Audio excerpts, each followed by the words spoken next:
So earlier in the year, I reviewed the Bul Armory Ultimate Racer, and Bul was gracious enough to let me hold on to it through USPSA Race Gun Nationals, which I just finished up. So after about 10,000 rounds, how did it hold up? Did it break? Is the remake of He-Man any good? It's not. All that and more. Are you ready? Stand by. Welcome back to the Humble Marksman channel. I'm David, and this is the Bul Armory Ultimate Racer. The actual model name is the SAS II UR, and UR stands for Ultimate Racer. And I'll probably keep doing that joke for the rest of the video. Now, the UR in this trim is a 5-inch wide body 1911 with an integral compensator made to withstand the rigors of 9 major, but will also function on 9 minor ammo as well right out of the box. The Ultimate Racer is probably the most value conscious gun in the open category, tipping the scales at just over $3,600. So of the wide body 1911s, this one is probably the most cost conscious. If you're unfamiliar with the other video, the main differences between the Bul and a traditional 2011 open gun is the grip module and how it attaches are a little bit different. So that's going to affect basically the magazine catch and the magwell that goes onto the gun. So those would be proprietary, but basically all other 1911 parts will work in the gun. This represents the 2021 trim of the gun. They introduced a new optic mount that you can see here. It has 2 different positions for the thumb rest. One has a more neutral grip like what you see here, and the other one has more of an exaggerated rake, which is good for kind of like finger over the trigger guard type grips. And at that price point, it will come with an optic. I believe it's still shipping with the Nikko Sterling dot, but it's a 6 MOA dot, and the dot was fine. It still works just fine. I switched to an 8 MOA simply because I wanted to try something different, but it comes ready to run out of the box with 270mm magazines. Now, you may not notice any ads playing on this video, and that's because I chose not to monetize it and fuss with YouTube and their manual reviewers, because they absolutely throw a fit when a gun comes from the factory with an optic mounted. So this video is brought to you by my patrons. If you like what I'm doing, maybe check out my link to my Patreon page and look at supporting me over there. Now, before we go a lot further, we have to satisfy the FCC and say that this gun was sent to me on loan for testing and evaluation. That said, I'm not going to pull any punches. What you came for was to understand, did the gun hold up and did it break? What malfunctions did you have? And I'm going to talk about absolutely all of them and give you the unvarnished truth. But overall, my experience with the Ultimate Racer was profoundly positive. Just keep in mind that when you're beginning to shoot open, it's really going to test your ability to maintain a gun and your ability to make good ammo. If you are a carry optic shooter or production shooter who, if it fits, it ships, is basically your standard for loading ammo, open is going to test you for a couple reasons. Number one, the chambers are a little bit tighter, the pressures are a lot higher, and your brass is going to have to be much better, meaning the stepped brass and stuff will need to be cold if you're loading it to major velocities. And number two, open ammo makes Winchester White Box look like super clean ammo. The 9 major powders that you can load deposit a ton of sludge in the gun. So you can make a gun be oiled and last up to, 1,000 rounds or so, but because the slide is moving so fast, if the slide starts to slow down at all, you start to get issues with like double feeds. So that all said, let's talk about the issues that I did have. First and foremost, I started shooting open at the beginning of 2021. I didn't have a stockpile of components, so I had to make do with what was available to me. I started loading 9 major using HS6 powder, which is a decent enough powder, but it's kind of fast burning, so I switched to Shooter's World Major Pistol mid-season. I also loaded coated lead projectiles, which is something you're not supposed to do at open velocities. Lots of people are going to tell you that you can do it, and maybe you can with some of the different coatings. I shot high-tech coated lead projectiles, and it absolutely deposited lead within the comp, and it's a total bear to remove, so I would maybe recommend not shooting coated lead projectiles out of your open gun, but lots of people will tell you otherwise. And the other caution about loading 9 major, some 9 major guys, if you search the internet, will tell you, yeah, I pick up, range brass and I shoot it out of my 9 major gun and there's absolutely no problems. I blew this gun up twice using range brass. From the same 1,000 rounds or so that I had loaded up, there were 2 weakened cases that ruptured. One of them shot out down through the gun and it blew off the magazine base plate, which was plastic at the time, and all of the ammo collected on the ground in a nice, neat little pile with the spring and follower. Other than that, the gun seemed okay. The problem with doing that is the extractor tension gets all messed up when that happens, so you have to re-tension your extractor. I ended up replacing it.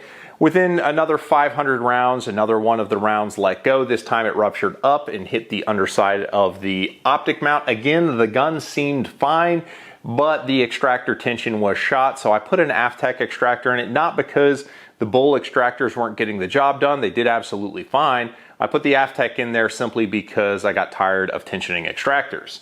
And the other part that you need to be on the lookout if you blow up your gun twice is the firing pin. I don't know if the tip gets eroded or what, but it's introducing a lot of hot gas back onto the firing pin. And as a result, I had a match where there were a couple of light strikes involved. So if you ever rupture a case, maybe pull your fire pin and check its measurements to make sure that it's not going to be an issue. So I used that as an excuse to put a Dawson extended firing pin in and an 18-pound hammer spring, and life was good. Another cool thing about open guns is they've got all these really impressive cuts on top of the slide. The problem with that is if you go to a place that has moon dust as a range base in the middle of summer, like say Double Tap Ranch in Wichita Falls, Texas, that moon dust gets in everything. The hat and belt that I wore to that match still have dust on it from it. So the dust got everywhere and into everything. As we discussed, 9 Major is pretty dirty stuff. So you've got the ammo generating dirt within the gun. You've got all this super fine dust blowing into all of these cuts. And as a result, the slide slowed down and I suffered a double feed. I took the gun to the safe area, I cleaned it and I lubed it. Then I borrowed a buddy's gun cover and I put it on it and it didn't have another malfunction. That said, any gun, not just an open gun that I go and wear to a pistol match, I'm always going to use a gun cover now, because it wasn't just this gun that ended up choking in that dust. There was a CZ, a Tanfolio, and 2 other custom 2011s that choked in that environment. It was really windy that day, and that dust, just anybody who had slide cuts paid the penalty that day. So again, it had a malfunction, but I don't necessarily fault the gun for that. I fault me for not maintaining the gun properly. So ever since I've been using a gun cover, it hasn't had any issues. And probably the worst malfunction that I suffered was a result of me using my dry fire mags in matches. So a fun fact about the Ultimate Racer is the Double Alpha Academy practice mags, those little purple mags they say are for 2011s, actually do fit and lock in the Bul Armory. So absolutely buy some. Those are the mags you need to be using to dry fire. So that said, the issue was that because I had a magwell and I was trying to get spicy open shooter reloads where you just kind of throw the gun into it, I was bashing the rear of the magwell with the rear feed lips, and they actually kind of pinch together at the rear. The problem with that is it makes the bullet want to sit a little bit further in the magazine. So when the slide went back into battery, it kind of took the bullet that was already a little bit too far forward and it pushed it forward. It couldn't go into the chamber, so it went down into the magazine. Ended up having to strip the magazine, strip that round, seat it, and go back to work. So that issue came up because I was being cheap and I didn't want to buy any more magazines to continue to shoot this gun. Well, I searched my heart and realized that I like shooting open and I'd like to shoot it with this gun. So I'm going to work something out with Bul where I'll be shooting this next year. So I bought 5 Mbx magazines for it, and the Mbx magazines are fantastic. So now I have my match mags, I have my practice mags, and life is good. So ultimately, the gun made it through quite a bit. A new open shooter coming up the learning curve, abusing it a good bit with kind of dodgy ammo. My ammo now is exceptional. I'm loading jacketed hollow points. I've got my load dialed in to where it's very consistent. It is laser beam accurate and the gun just runs and runs. The Mbx mags work great. As you see it here in its final configuration, if you will, I've got the FTP Optics Alpha 3 8 MOA dot on it, the 2021 Optic mount that Bul has. The guns now come with the modular trigger, so this is the trigger that they come with straight from the factory.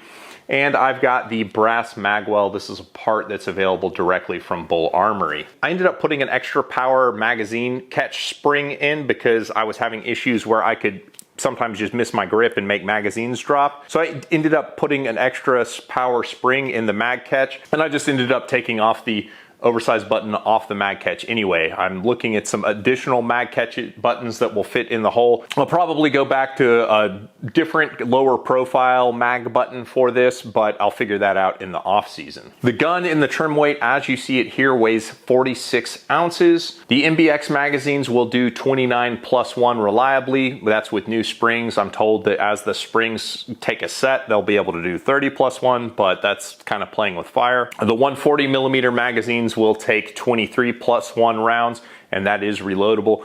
I've got the BUL magazines as well. The black ones are 140mm and the chrome looking ones are the 170s. I've got the Terran Tactical base pads on them. The 4G2, I believe is what they are. They do allow for one extra round to make it into the tubes. So as they come out of the box, this is a 27 reloadable 28+1 magazine, but with the Terran Tactical pad, you basically can add one to each of that. And for the 140, what would be 22 rounds reloadable becomes 23 rounds reloadable with the Terran pad on it.